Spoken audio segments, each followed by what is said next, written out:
මෙන්න තියෙනවා දම්මැල. එහෙම නැත්නම් රාජල පැලයක්.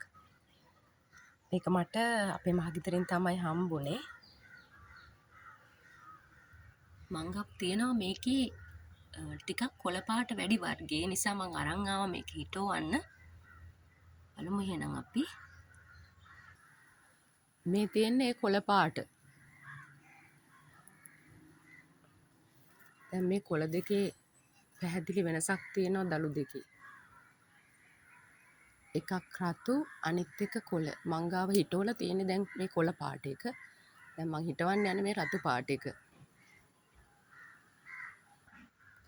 මං තීරණය කරා මේක මෙන්න මේ පෝච්චි හිටවන්න. මේක ලොකු පෝච්චියක්.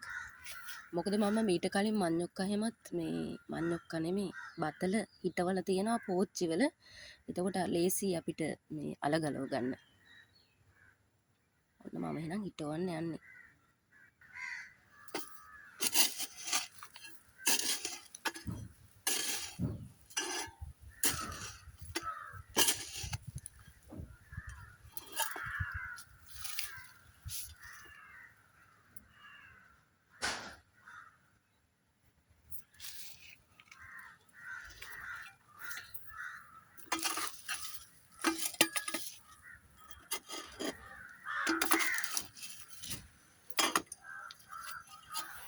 මේ පෝච්චි වලට මම මේ පෝර විදිහට දාලා තියෙන මේ බිත්තර කටු මේවා මේ කලින් ඉඳන්ම මේ විදිහට හිටවලා තියෙනවා. මෙතන මේ තාප්පෙ දිගේ යන්න පුළුවන් වැල්.